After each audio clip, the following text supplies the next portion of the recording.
Stanford University.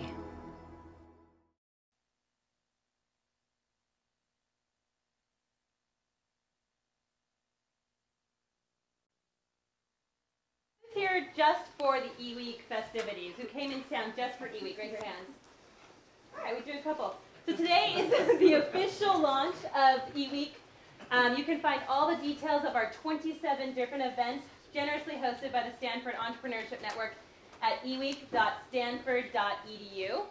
And to kick off the week and to attract more students to all the different events we have the eWeek Passport. Our lovely friends here from BASIS have a copy for you at the end. And basically, we want you to come to as many events as possible. At each event, you'll get a stamp. And whoever has the most stamps will be entered into a raffle next week at Guy Kawasaki's talk on March 2nd. So again, you can find all the details for all 24 different events at eweek.stanford.edu. You can grab your eWeek passport if you're a Stanford student from one of our BASIS students at the end of today's lecture with Bill Gross. And we invite you to join us all of you to join us for a reception in the lobby following Bill Gross's talk, where we'll hope you'll stick around, make some new friends, and best of all, increase your network and socialize and kick off eWeek with us. So with that, I'll turn it over to Tom Byers. All right, thank you. So I am Tom Byers, one of the hosts of this series that takes place every Wednesday. This particular week, though, we're happy to be co-sponsoring this seminar along with our friends in the Woods Institute. This is also an energy seminar, as well as the normal Entrepreneurial Thought Leaders seminar series. It is, of course, MS&E 472 for those of you who know about that thing. So let me get to, I'm going to minimize the comments. I'm going to get it going because Bill Gross is an incredible individual, and you want to get as much of him as possible the next hour. So I'll take my pause so we get ready for the broadcast. And I'll welcome everybody to the Draper Fisher Jurgensen Entrepreneurial Thought Leaders Seminar Series, brought to you by the Stanford Technology Ventures Program and the Business Association of Stanford Entrepreneurial Students. It's archived for future viewing by SCPD and STVP, and it's generously underwritten by Draper Fisher Jurgensen. So it's my pleasure today to welcome Bill Gross, the CEO of a number of things, including eSolar and some other properties. As you can see on the screen over here, here's a few of them over the last 15 years. But I've had the pleasure of knowing Bill, I want to just keep counting, past 15. When I was lucky to be in the software industry early on in the 80s, and Bill was making a mark for himself in Los Angeles. So we are really, really happy to have a Cal Tech grad and have a Los Angeles resident come all the way up here to Northern California to share his wisdom. So give a big welcome to Bill Gross.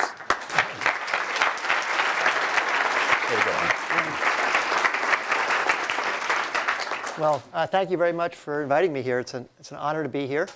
I'd like to talk to you both about entrepreneurship and about my dreams for powering the planet sustainably.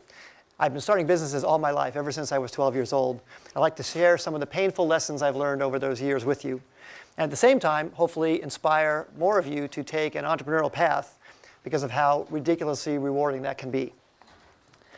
Well, first let me go back to 1973.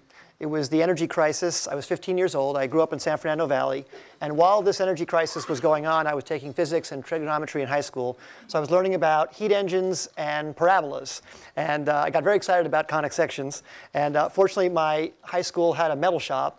And I took metal shop and was trying to figure out how can we make devices that could possibly help the planet in this energy crisis at that time. So I started making little engines and parabolic concentrators. And my very first sketch, this was the very first sketch I found of a compact Stirling engine that I wanted to make. And this was the actual engine running after I took a whole term of that metal shop class. And I took that engine and I took a little parabolic concentrator that I made to be able to make it run off the sun. And I started making plans and kits for them. And I actually started my first business then, a little company called Solar Devices. And I took out ads in the back of Popular Science magazine and Scientific American magazine, little $29 classified ads. But I sold these $4 plans. And I sold 5,000 of them, and I sold kits, and it actually helped me pay my way through college. It was a really significant experience for me. I learned a lot about mail order. I learned a lot about testing, and I went to go to the library then and read every single book I could on direct mail and direct marketing to try and learn how to figure out what was effective in convincing people to buy these products or not. And that turned out to be very useful for me later in my career, and I'll talk more about that. But one of the things I learned back then was to test the different ads I ran in the magazine. I would put a different address, a different return address in each ad. So it would say, Sterling Engine Kits, A gross, and then try these new parabolas, B gross. And that way I could check from which magazine it came from and actually compare from the cost of the ad to how many, early version of click-throughs to try and figure out which ads were getting more response rate, because I was really, really concerned about minimizing my costs and maximizing my sales. That was a very, very valuable experience for me. So then I got into Caltech. And I continued the business when I was there. And I was selling these kits and plans from the student houses there and from the labs that I was able to use at Caltech to improve my designs. But by the time I graduated in 1981, the price of oil had completely collapsed. There had been all kinds of cartels formed to drive down the price and stop all interest in renewable energy. All the research stopped, all the interest stopped. And fortunately, when I graduated, there was no interest in energy, but it was the year the IBM PC came out. So I ran down to my computer land in Pasadena and bought an IBM PC. And taught myself to program. And I had a 15-year detour in software products. I really, really loved what was possible with that. And I'll try and abstract some lessons from some of the things I learned on that as well. So I started making a whole bunch of different software products. The very first one was the CPA Plus product. It was a product that worked with Lotus 123, which had just come out at the time. And then after that company I started got acquired by Lotus. I made this product, Lotus HAL, which was a natural language interface to 123. I really wanted to enhance the power of 123, reach more users. Then I made a search product called Lotus Magellan. And then in 1991, my son started kindergarten. He was 5 years old at that time. And I got really passionate about making sure he fell in love with learning. I was worried about that. I had a wonderful fourth grade teacher that made me become very passionate about learning. And really was a turning point for me. I was worried that he might not have that teacher. So I wanted to try and make software that could do that. I'd seen this product, this amazing product in 1991. We might have even been at the conference together. I think it was Stuart Alsop's Agenda conference. Someone demonstrated a product called Multimedia Beethoven. It was a really, really amazing product at the time. It was a CD-ROM product with a HyperCard stack on a Mac. It was really, really incredible at how beautifully it was able to express the power of Beethoven's Ninth Symphony. And I said, if this product could move me that much, relatively jaded individual, if this multimedia product could have that much impact, you can probably do that for children with educational software. I'd like to do that for my son and his generation and try and make an impact there. So I quit Lotus in 1991. Originally, actually, after Lotus had acquired our company, they had signed me to a 1-year contract, but I ended up staying there for 6 years. It was a really, really tremendous opportunity to learn at a big software company how to work, as well as from the companies I had started before that were small. So I started this company called Knowledge Adventure. And our first product, we came out with Dinosaur Adventure, Knowledge Adventure, Space Adventure. We worked with Buzz Aldrin to make a product called Space Adventure. These were all CD-ROM products, multimedia products in the early 90s. And the company made an amazing pivot. And there's an important story in the pivot that the company made. We were selling a lot of products, thousands, tens of thousands. We were making a little bit of money. We got a Silicon Valley investor, Moore Davidow, a really, really great person on our board. John Fiber joined our company and really, really helped us. And then from Mayfield, Mike Leventhal. So those were our two partners to help us grow the company. But we were really challenged to try and explain to people who the product was for. And one Christmas, we really wanted to make our sales numbers.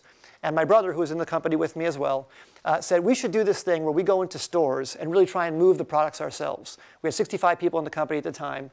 And each one of us took a laptop and a stack of products and would go to a CompUSA or an Egghead Software or Fry's or whatever in like a 100-mile radius of Pasadena where we were based. And we would go in on a Saturday morning and set up, bring in a box of donuts to bribe the salespeople to let us set up at the end of the aisle. And we called it Weekend Warriors. Everybody in the company had a volunteer to take 2 weekend days. They get a day off during the week to make up for it. So this was really to try and make our numbers at Christmas time. And we went in and would demo all day at the end of the aisle, showing parents the product with their kids in the software aisle. And we sold a lot of products. And the great thing about it was we would boost the sales in the stores we were at by so much that someone at headquarters, like in Texas at CompUSA, would say this big thing happening in California. They couldn't figure out what it was because we hadn't told them. And, but then they would order more for all of their stores. And that really, really boosted our sales. And eventually we got Walmart to carry our product because our numbers were going up so much from CompUSA. But one thing that we learned after doing this for about 4 weeks, every Monday morning after the Weekend Warriors, we'd sit down at the company and we'd have everybody tell stories, war stories about what happened in their stores and funny stories about parents with their children, what people liked. And we really had great sessions where we would learn more about the customer. And that's what's so powerful about companies that can be developed today with the internet. We had to go out and meet the customer, firsthand on the pavement and then come back and tell stories about it. But now you can be in contact with all of your customers. It's obviously so incredible today. But let me tell you one of the things we learned.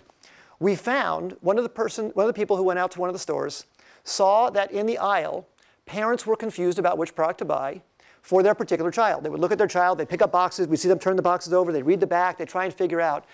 And we were so confused because the products had a wide age range. We were competing against EA and Broderbund and other companies who had products as well. And there was Dr. Seuss products and others. It was very hard to figure out, is this one going to be age appropriate for my child? And everybody, to try and make their product more broad, us included, would put the widest age range we could on the box. In fact, I think one of our products, Knowledge Adventure, said fun for ages 8 to 108, you know, kind of trying to say this would be good for everybody. Well, it turned out by saying that, it wasn't good for everybody. People couldn't figure out if it would be good enough for their particular child.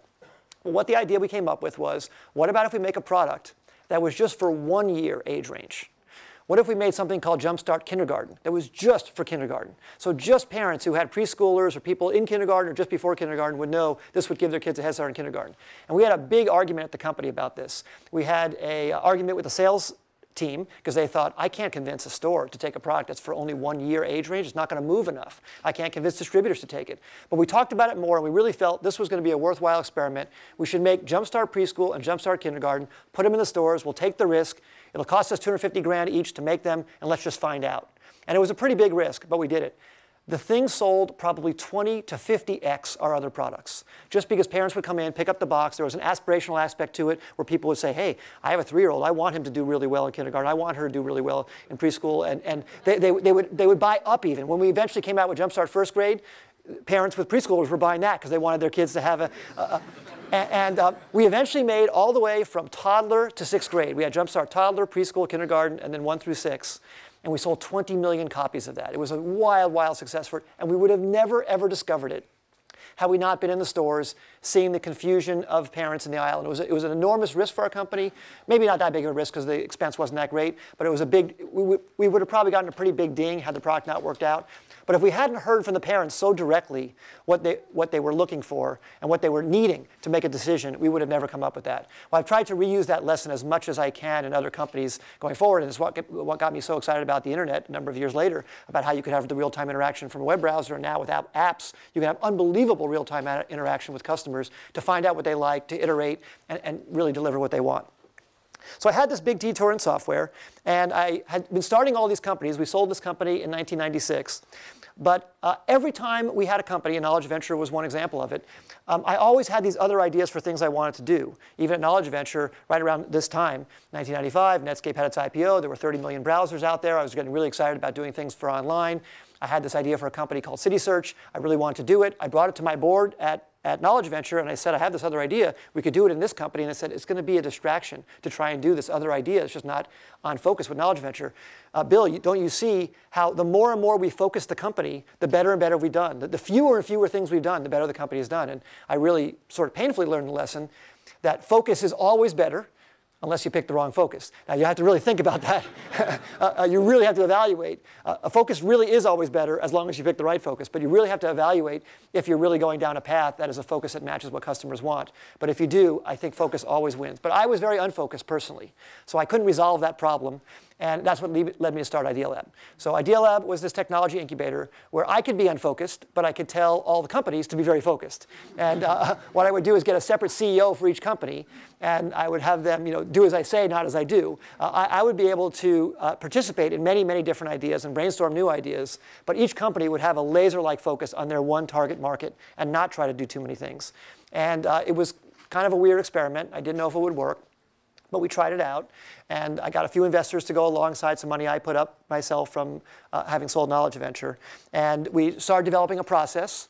An important part of the process that I realized, one other thing I realized back from Knowledge Venture as well, on motivation, was that whenever we'd start a new division inside Knowledge Venture, it was very hard to come up with the incentive structure to not have that incentives for that particular group conflict with the incentives of the overall company. And I really felt that equity is such a great driver of performance and such a great motivator that I really wanted to have the most equity available for someone. But at Knowledge Venture, once we had grown to 250 people, almost by definition, the maximum number of equity someone could have is 0.4%, just taking the whole 100% and dividing evenly, and you can't do that, and you have investors and so on. So there's a magic that happens when you can give people above 1% in a company.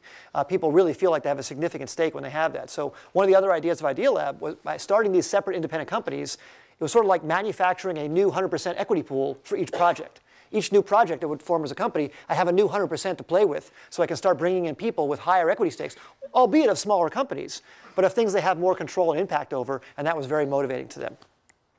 So we started Idealab, and we came up with this process. And we would start out and look for big problems and challenges that the world would face, try and brainstorm technological solutions to them, and then start prototyping the idea like crazy, and then kill a lot of things that don't work. And the particular idea that I had at Idealab was to be able to kill things with no negative impact to people. Because as much as you say that you want to encourage risk and take chances and all that, if people see people getting fired or laid off when they take a risk that doesn't pay off, they won't do it. I mean, it doesn't matter what you say. Everybody sees what's going on. So the structure of Idealab was I could hire a bunch of great people in Idealab who were always going to be working on new ideas. And then the ones that don't work out, we just shelve and work on a new idea. And the ones that pass will form a company, and that will get handed off to new people. Sometimes the people who worked on the project might want to go with it, but new people would come to it. We'd have to recruit those new people to come to it. But in that way, it made it very easy for people to see that they can take chances on things and try new risky things, and they're not going to get fired. And that's a really crucial thing if you want to really have some breakthrough new thing. You can't have someone worrying about their job being on the line about taking a risk to try something bold and new. So that was one of the important structural things we realized and we set up for Idealab. So in Idealab, we've done 100 companies over the last 15 years. Tom, you said earlier, those companies I had on the screen right now were just the ones in the portfolio today. But over 15 years, we've done so many different things. And we've had some wild successes and some wild failures. We learned a lot more from the wild failures, I can tell you. One of the most impactful companies we had was a company called GoTo. I told you our first company was CitySearch. GoTo was a really great company that we started pay-per-click. We created pay-per-click in 1998. People thought that was a terrible idea. In fact, one particular quote, when we first came out with it, in the Wall Street Journal, I think interviewed by Don Clark, someone from Yahoo said, "That is the most awful company I've ever seen. We would never do that in our search results." And 5 years later, they bought the company. But we really thought it was a good idea, and we stuck with it, even despite some people not liking the idea at the very beginning. Turned out to be a very big success for us. Another company that we started way too early, a lot of companies we started way too early, but at the right time, the market grew. In 1999, digital cameras were just starting to really make an impact. They were really, really early. But we really felt there was going to be a day when people were going to have a challenge managing all their photos, managing all their images. We started a company called Picasa. And it was way too early, and we really struggled at the beginning, but we stuck with it and built it. And then eventually Google saw it, and Google bought it in 2005. And I'm so thrilled. One of the reasons we sold it to Google is they said they would keep it up. They weren't going to buy it to kill it. They were going to buy it to grow it and really build on it. And we're so happy they did. They've done a great job with it. It's still the program that I use today. And some of the ideas we started were way too early, and they were just way too early. And we couldn't survive until the market came and the market was ready for it. We started some companies in 1999 that were really, really great companies in new media and entertainment. But they were so early because there was too small broadband penetration. And too many of our customers were using dial-up, and it was too slow. And the products and offerings were great, and the companies decided to spend their money too fast to try and grow market share. And when you're spending your money against the will of what the customer wants, you can't convince them to come if they don't have the right equipment or the right mentality. And the companies went out of business. So that was a really big lesson that I learned, is to try and take your cash, if you have something that's really great, and survive until the market is ready for you. Because almost by definition, if you're coming up with something that's novel or breakthrough or ahead of the competition, it's too early. And sometimes you could be early enough that they're just not ready for you yet. Now, you could give up too and decide to wait. You could shelve it and wait, or you can stick it out. And there are some companies that seem like overnight successes, but they really stuck it out until the market was really ready for them. And that was a very painful lesson we learned with a lot of companies. From some of the failures, besides those, we learned things about management teams and what kind of skills you need on management teams. And I'll talk a little bit about that as well. So the biggest pieces of advice I could give on company starting from some of these lessons. First, follow your passion. So one common trait of all the things that I started, doesn't mean you're going to succeed, but I think it's almost a necessary condition for success, even if it's not sufficient, is that you absolutely have to be so crazy in love with what you're doing. And I say that because every startup is going to face hardship times, really deep, dark days. And the only way you make it through it is if you and your team is passionate about it, so that you have a reason to continue through those. Otherwise, you give up. And If I didn't love all the things I was working on, I wouldn't have done those things in the tough days at Knowledge Adventure to make it through. If I didn't love the things I was doing on the energy stuff, I wouldn't have stuck it through. So it really, really, I believe it really matters that you're unbelievably passionate. The second one, sharing your upside, I talked about that earlier. I think that you unlock so much human potential when you give someone a significant equity stake, and give everyone in the company. The teamwork that is engendered and the human potential that is unlocked when people have a big equity stake is unbelievable, and that's a really important thing that we do in all of our companies. And the receptionist, everybody in the company has equity in the company, and the early receptionist of the company might make 50 times their salary when the company has a big success, and that's a great thing to happen, and everybody loves seeing that happen. And it's just incredible how emotionally gratifying that is to watch and be part of, and I really strongly recommend that. And then on the complementary skills on management teams, let me talk to you about that a little bit. So there are obviously a million ways of measuring the different personality types of people. This is one particular taxonomy, the entrepreneur, the producer, the administrator, and the integrator. And no person is just one of those four. Everybody's a blend of all of these talents. But everybody's dominant in one and has weaknesses in the other. And so I'm clearly an entrepreneur. I really love inventing the new things, seeing things in the distance, and trying to do things ahead of their time. The producer is the person who actually makes things happen, who actually takes a product and executes on it, who sells it, who all the execution stages to get it in customers' hand. And I'm very high on the E. I'm actually moderate on the P. There are some entrepreneurial types who have no P, and they're just not good at that, or even negative. They get in the way of getting things done. And that's actually okay, as long as they find someone else to complement them who is good at getting things done, and then has mutual trust and respect for them so that together as a team, they can get things done. But you have to get the P in the company as well. And then the administrator, that's a little bit more the bureaucrat. You have to have that in the company too to succeed. It sometimes gets in the way of things, but it also helps organize things. The administrator puts systems in place and helps the trains run on time and keeps the wheels on the bus when things are going crazy, when orders are going gangbusters, and it helps. And any one of these skills taken to extreme is a negative, but any one of these skills in the right balance with others is exactly what you want. And the final skill, the integrator, that is the person who is more of a people person, who understands the other three people there and helps those other three people, those three talents get along, because very often those other three talents hate each other's guts. And sometimes the E hates the A. Sometimes, almost always, the P hates the A. The P wants to get things done, and the A is trying to put a system in place. And you really need to have all of them. And I'll just give you an example, just so you can sort of self-classify yourself in your strengths and weaknesses on these different things. Imagine that there's those four personality types sitting together in a room. There's a window over there, and we're looking out, and the window's over there, and there's some dirt on the window. And the E looks at the window and says, look over there. There's a parking lot. We could build a building that could, sees all of this stuff in the future, doesn't even see the window. The P looks at the window and says, there's a scratch in that window. That window's dirty. We better clean that, take care of that.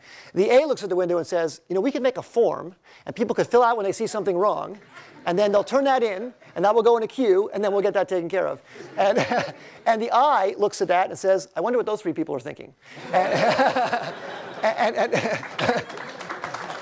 It really is true. There are many people, I don't do it enough on the I. I have some I, but not enough.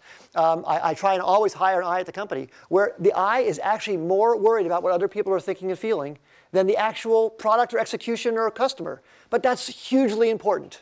And the I is the person who sits in a room when the P is screaming at the A and says, listen, you both have a point here. The P wants to get this done, and the A says, let's do this. And how about if we do, and bridges the gap. And that's an important skill for a CEO to have as well, of course, to try and bridge that balance. But it's really important to try and find balance in the company on all those skills. And let me show you an example of what happens in a company that doesn't have all those. Because I've seen this many times, and this is one of the things we learned after so many companies. I mean, think about this. We've had 100 companies in 15 years, probably 150 CEOs.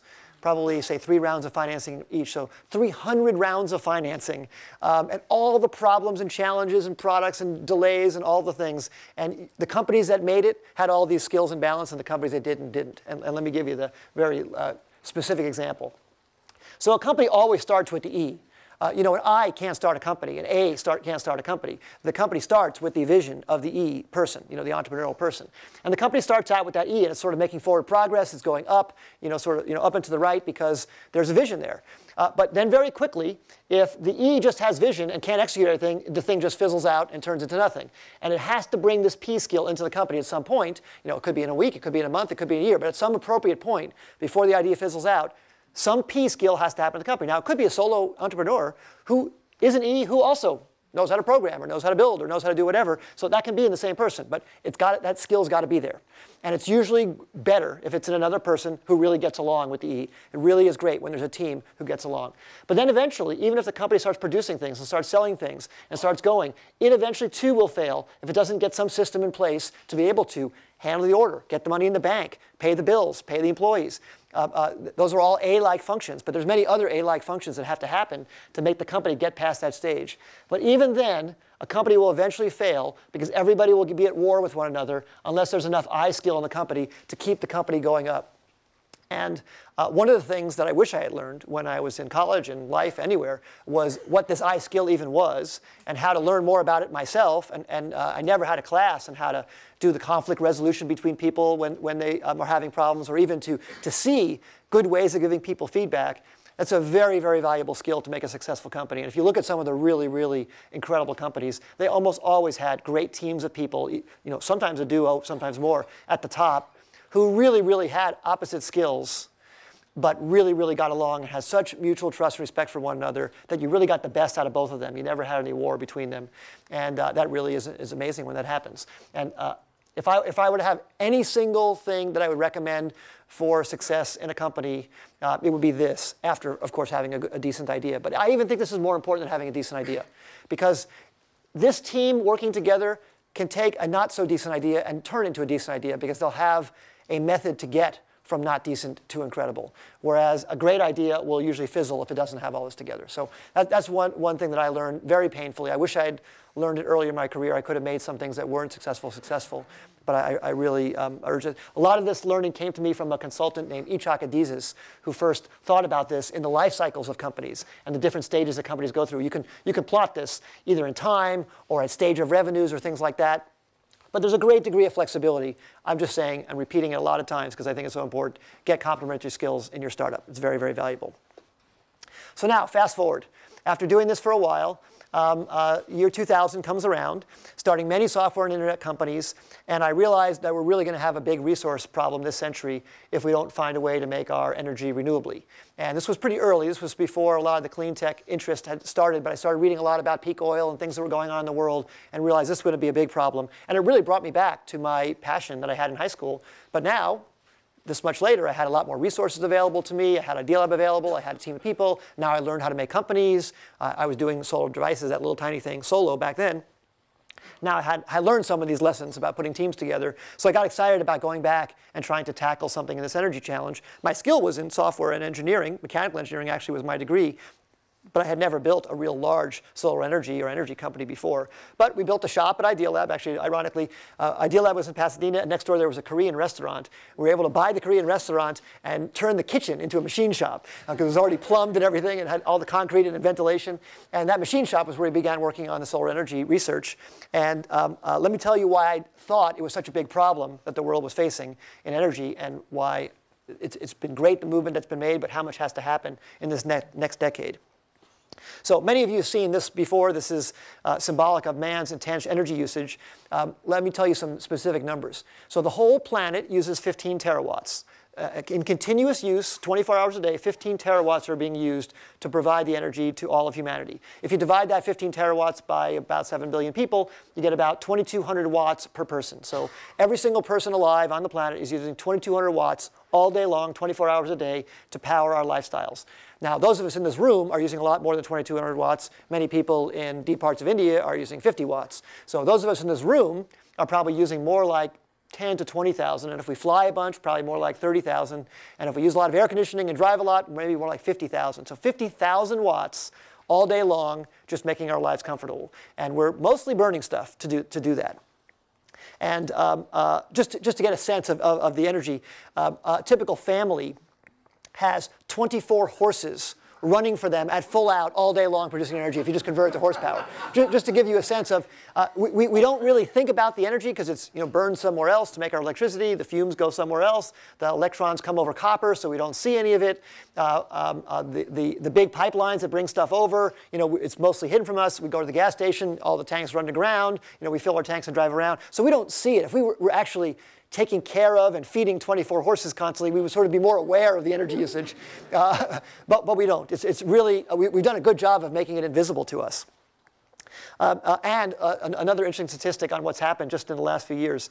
In the United States, there's now 1.8 people per household and 1.9 cars per household. So we have more cars per household than we do people.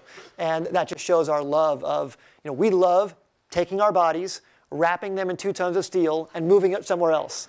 And you think about how much energy we're doing to carry that 2 tons of steel along with our bodies. It's just unbelievable, and yet we just do it because it's relatively inexpensive. We've come up with a great way to make it not cost that much. Now, the problem is, if we run out of the stuff, it's going to cost a lot. It's going to cause a lot of resource battles and a lot of fighting. And here's why I think we're going to have some of those challenges. Jump forward to 2050, and it's estimated that we're going to need 50 terawatts. And the 50 terawatts is not so much because of population growth, because people believe the population growth is going to slow down, and we're only going to be at about 9 billion people by 2050. So even with conservative population growth, we're going to need 50 terawatts because we're lifting so many people out of poverty. And the first thing people want when they get lifted out of poverty is they want their car, and they want their plasma screen, and they want their iPhone. iPhone doesn't use that much energy, but they want all the electronics that we have and all the electricity production that we have. And if you take the number of people on the planet times somewhat closer, not quite our standard of living, but even a little bit of, you get to 50 terawatts. So there's a 35 terawatt gap between the 15 terawatts we're burning right now and where we need to get. And there's only a limited number of places that can come from. Of course, we can burn things to get there, but we're going to run out of the things we can burn. So there's only a limited number of places. And there's nuclear, geothermal, wind, tides, biomass, and solar. And each of these only can contribute about 2 or 3 terawatts. And the reason why I can only contribute that much is because you build a nuclear power plant, a gigawatt nuclear power plant, and if you built one nuclear power plant every other day for the next 35 years, you only get to a number, sort of in this order. And it takes about 7 years to permit a nuclear power plant right now, so you're not going to build one every other day. So you just can't get 35 terawatt gap from nuclear, from any of these. For geothermal, you could put a geothermal power plant at every single site on Earth where there's heat underground, and you get about 2 terawatts. So I'm not saying we shouldn't do it. You have to do it, but you don't get 35 from there. And the same thing with wind. You go to every single high wind location on the planet, put a wind turbine, every single one, and you get relatively low, 3 terawatts. Tidal power, biomass. If you go make a biomass plant, almost everywhere where we grow food, you can get to this 3 terawatts, still only a tenth of what we need. The sun, however, strikes the Earth with 15,000 terawatts, so 1,000 times we're using right now, 500 times the 35 terawatts we need. It's the only one that can really make up that kind of gap with a very tiny fraction. And yet, why don't we do it? It's because it's too expensive. If you go back and look, solar is the most uniform natural resource, maybe except for air and dirt. Solar is evenly distributed across the whole planet. The very, very top of the planet, very, very bottom of the planet, there's not much sun. But almost everywhere else, there's enough sun to do this with, and everybody gets it. It's not like scarcity like other of our natural resources. The sun goes to everybody, so it's a really fair resource as well. But it's very, very hard to convert it cost effectively. It also takes a relatively small amount of land. People talk about how much land it takes, but you can power the whole United States with a square 83 miles by 83 miles. So you wouldn't put it all in one spot. You spread it around, but it's a relatively doable amount of space. And of course, you can power all of Europe with a square about the same size, actually a little smaller, in the northern Sahara Desert. So you can really practically make it happen if we could get the cost right. And the problem has been that it's been too much. Earlier this decade, solar was costing about 4 times other ways of making electricity, for example. Now it's down to about 2 times. We've made a lot of progress in the last 8 years since this chart came out, last 9 years. But it's still 2 times too expensive. So the way solar has been going so far, it's all been with subsidies. And I really believe that solar energy is just a novelty until it can beat the price of fossil fuels without subsidies.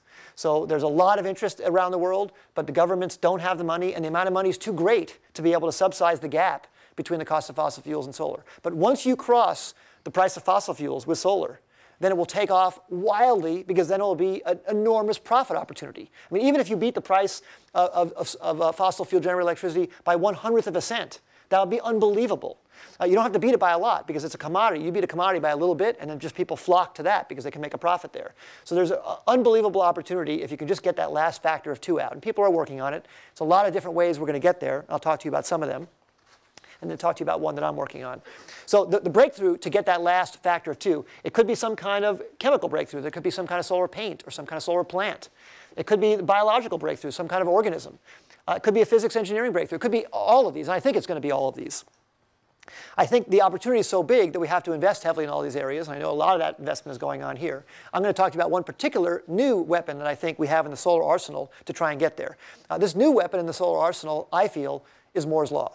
And let me talk to you about some other resources and their trend lines. If you look at coal, it's going up. Oil's going up. Natural gas is going up. Steel, gold, metals, everything. Food, corn, rice, everything's going up. The one thing that's going down consistently over the years, the price of computing power is going down so much while everything else in the world is going up, because everything else is a scarce resource, and computing power, the way we've been able to use our brain power to fit more in less space means that cost is going down so dramatically. How can we use this? How can we use Moore's Law to try and drive down the price of solar energy? So I started thinking about that a lot. I started thinking about how can I take the one thing that's going down in price and apply that to solar.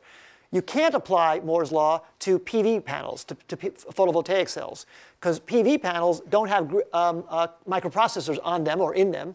They're not taking advantage of the density that Moore's Law brings. They're taking advantage of maybe a slight reduction in cost of silicon, but that's again a natural resource that's not going down. PV cells are based on area of usage. You just need a lot of area. Well, that means you have to use all the heavy, intensive energy process and chemical process to make the cells on a large area basis.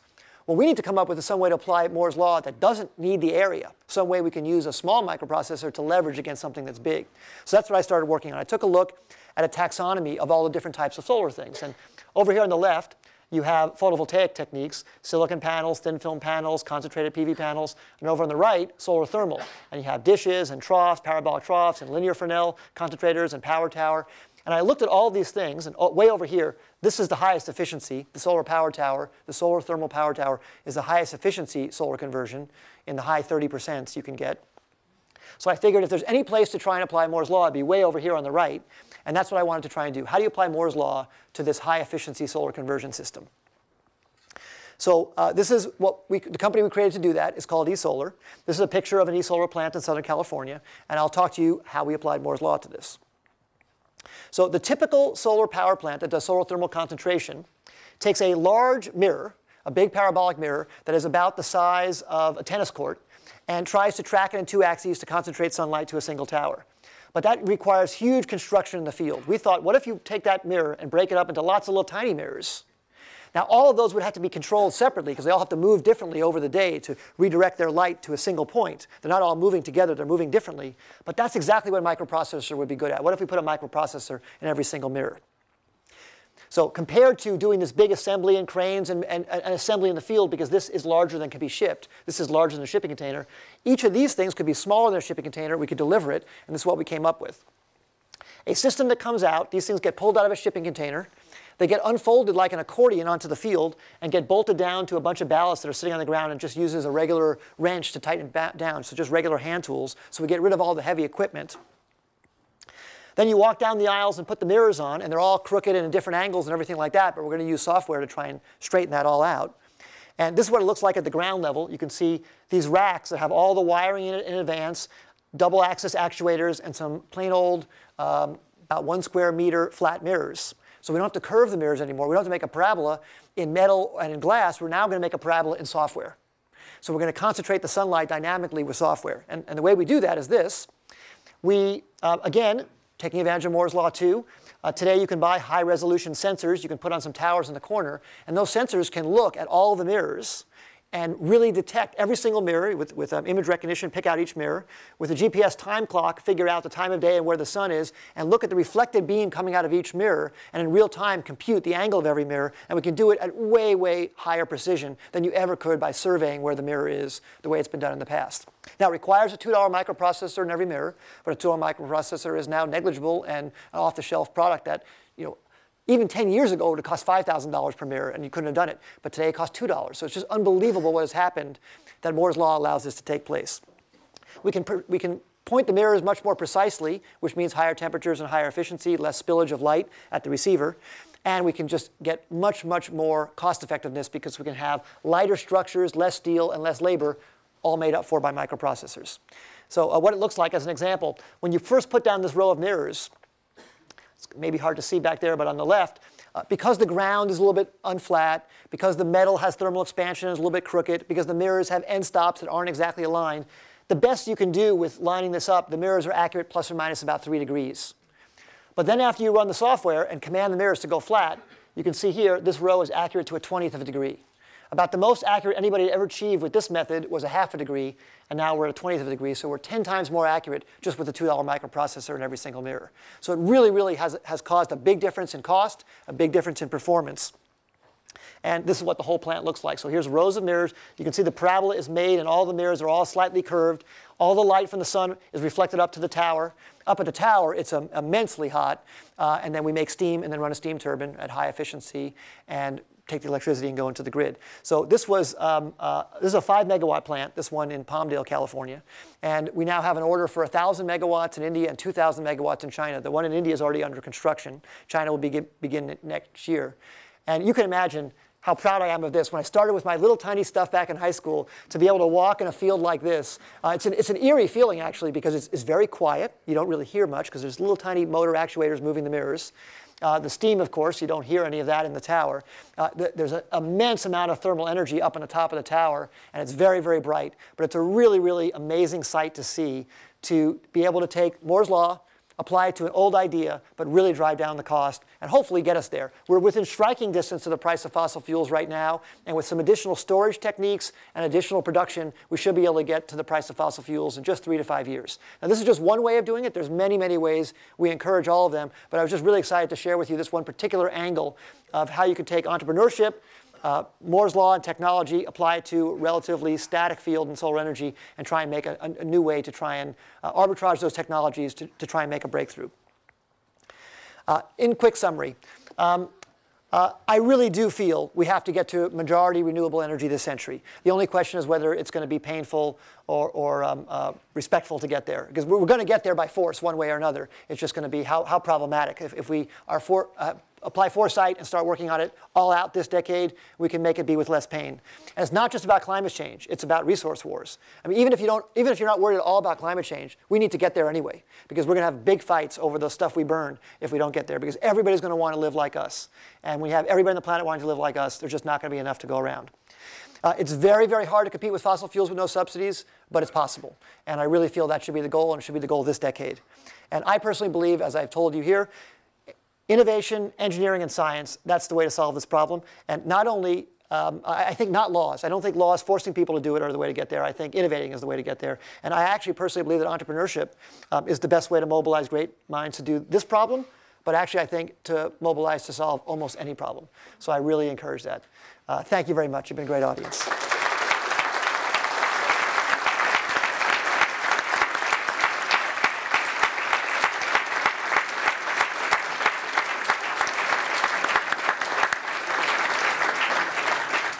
Well, it's really an honor to be here, and I'd love to answer any questions that I can for you on any front, on energy, on entrepreneurship, starting companies, challenges we had, anything. Yes? Yeah, what do we do about the problem of currently the concentration of wealth? And would this industry be able to work against that, or is it going to be more of the same? Question on concentration of wealth. I think this industry actually can combat that. My belief is that it would, because the resource is so distributed. The system has to be put where the people are.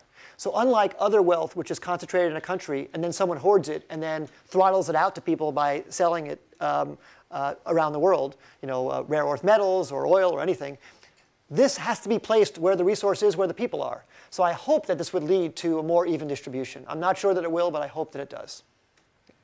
Yeah, over there. Oh, sorry, me? Yes. Oh, okay. First, I just want to say that it was really cool just to hear the presentation. I actually used the Jumpstart stuff. Oh, when I was great. a kid. Oh, wow, that's So when I saw it up there and when I read about it oh, that makes beforehand, me feel really great. I hope you enjoyed it. I mean, I'm at Stanford now, so like, I distribute that part. We didn't put that on the box. Use Jumpstart, get into Stanford. But I just also wanted to say, so I was reading about Idealab. I'm in the MSNE 178 class, and we have a discussion before each of the speakers come in, and one of the questions that kept coming up was the fact that Idealab is kind of like something between a venture capital firm and a startup incubator. And the one big difference is that you guys don't take outside ideas and kind of come up with your own ideas. And I guess I was wondering, obviously it's been successful so far, especially since a lot of the companies that have been shown in the slides have been acquired or have done well for themselves. But I was just wondering, do you ever think that, or do you think that that's a competitive advantage, that you don't take outside business proposals, that you don't spend the time that VCs do meeting entrepreneurs? Or do you ever feel that idea generation becomes stagnant with only the staff at Idealab? Question about the idea generation and taking ideas from the outside. I actually think it's a competitive disadvantage that we wouldn't take ideas from the outside and meet outside entrepreneurs. So we're actually starting to do that more. The reason we did it was not because it's smart or not. It's just we had more ideas we wanted to do than we could find people to do. It's been my problem all my life that just every week we're coming up with a new idea. We would do 52 companies a year if we could. And it's just finding talent to execute on those ideas that is the bottleneck. So we are having people come to us from the outside with ideas. Sometimes that idea merges with one of ours. Sometimes we'll fund that company separately. But I really think of what we do as we're really trying to be more of a lab where we can do it, where we have the chance, just because we like it. I'm not saying this is a good business model. We love doing it. We love being in the part of experiencing new idea generation, trying them out, and seeing what works and doesn't work. That's just fun to us. And the other aspect that we're trying to do is we're trying to make a big impact. So we actually are looking probably in our criteria for going forward with an idea.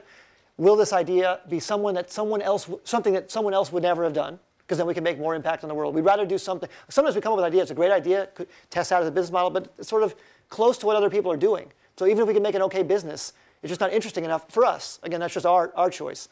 So we try and judge on impact, not ROI. Sort of impact ROI. And we try and find ways to meet great people who can help us do the things that we think will have big impact.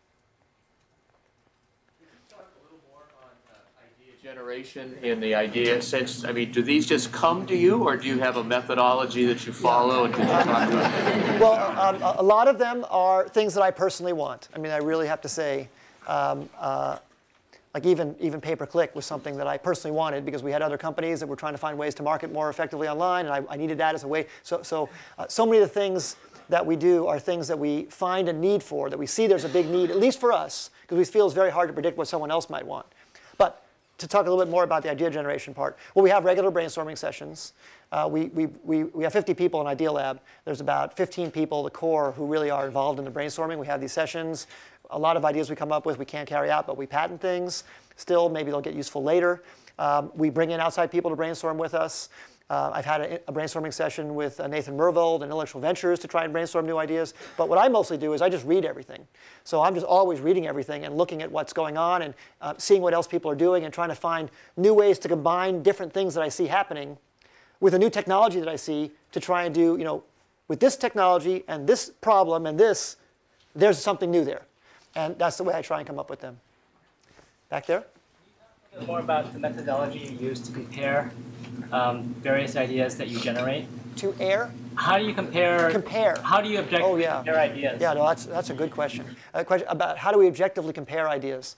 It's very hard, and it's very emotional for sure. Now, because I said one of our metrics is impact, sometimes we look at two ideas, one that has a better business opportunity, but we look and we say, I think this is going to change the world more. It's going to be better for people, better for humanity. Let's do that. We have a company we started called Duron Power, and it's a company that is making very small-scale solar solutions for villagers in India and Africa. It's a little $99 product with a solar panel and battery and lighting and cell phone charger and fan, and we're not going to make very much money on that. We're selling it for maybe a few dollars more than we make it for, but if we can have 1 million families have that, it will have a great impact. So we chose to go with that one, even though it wasn't maybe the best economic one. So measuring that is one way. The other way we try and compare is we do business models and projections and forecasts. We, of course, do that. We do focus groups. We test on people. The thing we really like to do, and probably the thing that, I don't know if we're known for this, but it's the thing that I'm most proud of what we do, is we try and find ways to come up with the absolute minimum viable product and test it. And I think you guys have heard that variation of that theme before, but I'll give you one specific story. So one thing that I wanted, going back to things I want, it was like 1997 or 1998, I think, and people were starting to use credit cards online. Amazon was taking off, but still a lot of people were scared about putting credit cards online. And I wanted to get a new car, and I didn't want to go to a dealer. And I just hated the hassle of going to a car dealer. I've been so messed up by all the lies and everything that I got from going to a car dealer. So I wanted to go to a website, and I wanted to do the whole transaction on a website, and I wanted the car to show up at my house in a flatbed truck. And I thought that's the way the whole transaction should occur. But I told people that idea, and they said, that's crazy. I don't think people will do it. People aren't going to buy a car online. No one's going to use a credit card. No one's going to put a deposit of $1,000 down without seeing the car. And I said, yeah, I think they will, because I'll do the research, and I'll figure out what car I want, and I know what I want, and I'll configure it, and I just want to buy it. So that was the concept. It was called Cars Direct. And we had a lot of disbelievers. But we had a budget of $100,000 in 90 days. I gave a particular CEO that we found a budget of $100,000 in 90 days to see if someone wants to buy a car online. And the idea was to make a website where you could configure some cars, and we'd see if people would put in a $1,000 deposit to do it. And then if they did, we would sell them the car. And he kept on coming back into me, 30 days in. OK, we're talking to car dealers about this and getting supply. I go, what are you talking to car dealers for? I just want you to make a website. And he's talking to find out how to become a dealer for Ford and dealer for Honda and all that. We're not going to do that. We're just seeing if someone wants to do it. And then he'd come back in 60 days, and well, I'm working on this. And I kept on the 80th day, I said, just put the site up. And if someone buys a car, put it up at the end of the day. If someone buys a car by the morning, we'll turn the site off, and we'll go buy them at the Honda Auto Mall down in Monrovia, and we'll deliver the car to them. We are not trying to actually sell a car. We're trying to. So he finally put the site up on one Thursday evening. I remember coming in on Friday, and he came up to me excitedly. We sold 4 cars. I said, hurry up and turn the site off. But we saw that people wanted to buy a car. And they didn't know that we were driving down to pick up the car. And that didn't matter. But then we turned the site off. And then we built out the system because the test worked. We found out that someone actually would do that. So I really, really try and do that all the time with our companies. Like, how can you find out in some fake, kludge way, do people really like what you have? And then go build the whole thing if they do. But don't build the whole thing first and then find that out afterwards. Yes? Clearly, you have all sorts of brilliant thinkers working with you. How do you put the ideas out that you can't pursue yourselves for other people to pursue? That's a really good question. We don't do enough of that. And I'd like to invent a company to do that. I would like to invent a company that could allow people to come together around ideas and sort of self-organize around ideas that we come up with or that other people come up with. And I'm thinking about that right now. It's in the early stages, but stay tuned. There might be some way to be able to do that. Yes, right here. So you talked about knowledge ventures. Yes. So I was curious, you mentioned you decided to eventually sell it. So was that, can you describe what was like, when your first company you start, you feel very passionate about it. It's almost like it's your baby. So was it hard to make that decision? It's always hard to make that decision, and it's hard now that we have Idealab, where sometimes a company grows up and moves out of our building, and it's sad. I mean, it's our baby, but I've experienced that with my kids now, so I've experienced that with our companies. It's a lot like that. With Knowledge Venture, my brother took over for me. So I felt like it was in good hands. And I really, really wanted to try this Idealab experiment. I really wanted to try this thing where you could do multiple companies under one roof at one time. I'd always been starting companies in my life in series, and I wanted to try doing it in parallel. And because my brother was there to take over for me, it was a great way to make it happen. Yes? You were talking about failure and having ideas that are just a little bit too early for the market. Yeah. I'm just curious about sort of one of those failure stories, and speaking to entrepreneurs who maybe don't have an amazing company around them like Idealab to keep them going for a couple extra years, what is your advice for how do you know when to stop? Oh, yeah, boy. Well, let me do the last one first. It is really, really hard to know when to stop. I mean, the hallmark of success is perseverance. and sticking through the tough times. But it would also be a hallmark of stupidity to stay with something too long when all the indicators and all the signals are saying there's no market for this. And I've experienced that many times. We have had a bunch of companies. We had a company, Omnilux, which was doing optical mesh communications. We had a bunch of different companies we tried that we just tried and tried and tried, and we were always close. And it always seemed like the order was around the corner. It is so hard to tell. It is so hard. We had another company, Ray Tracker, that we started that was making solar energy trackers that was just always about to get a customer and always about to get a customer. And we kept on, it just wasn't happening. And it was during the crash just now, the economic crash of the last few years. And the product was good, and it seemed like sales were coming, and we had a pipeline, but just no one could get their financing. And we just stuck with it and stuck with it. And we had so many tough decisions, tough board meetings where we really thought we should kill it. And we kept on putting money in. And then the corner turned a little bit in 2009, and then it got a little better. And then the company sold to First Solar a few months ago in a great exit for us. And that was a success story where we stayed. And there was an equal other story where we stayed and we felt the same emotion, and it failed. So there is no simple thing I can look at and say, you know, if you see this sign, it's going to make it. And if you see this sign, it isn't. It takes a lot of luck and timing to make everything work out. And it just takes really digging down and looking at all this, the circumstances. I would say probably the best thing is getting outside advisors that you trust to look at the situation with you so that at least your own bias, you know, because of course you're in love with the idea, your own bias isn't the only thing looking at the idea, and you can listen to other people. Doesn't mean you should listen to them blindly, but it means you should hear the other voices. And we brought in some outside advisors in this particular case who thought, you know, this really does seem right. The team seems good. The product seems good. It's worth sticking with it a little more. I remember putting like an extra $1 million in, and we made it, and then it turned the corner, and then it was a great success. On the first part of your question on the some lessons from a failure, it's almost always a team or running out of money.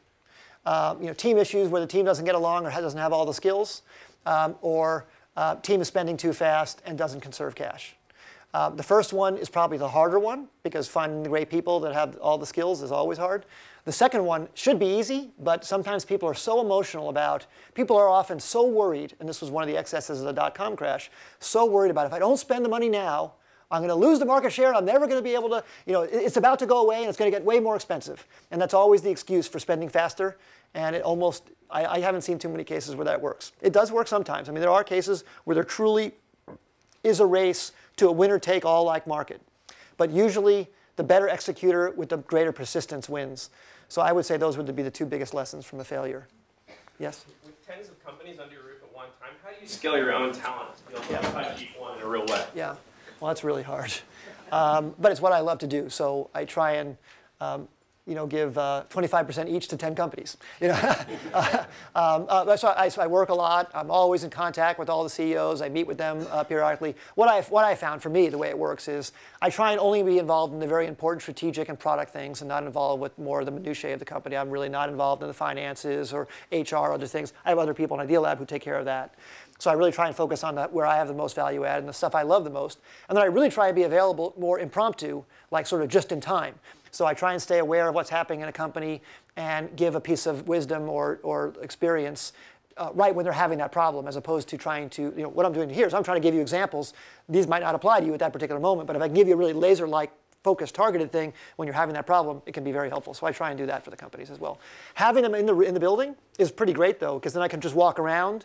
You know, a lot of VCs say they like to have companies within 30 minutes of them. I like to have them in 30 seconds. So just as I'm walking around at lunch, we have a bar at the company where people hang out, and just all around, I just hear things and see things going on so I can be connected to them very, very casually. And that's one of the things I really like to do. One more question, Bill.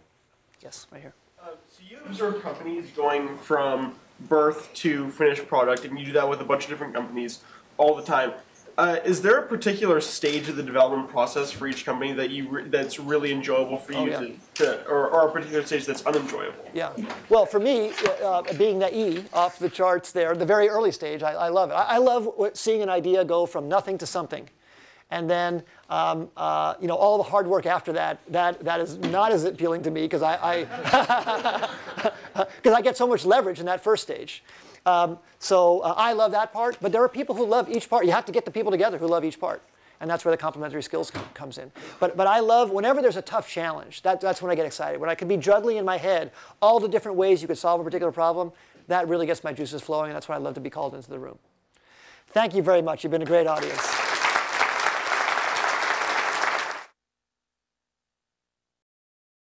For more, please visit us at stanford.edu.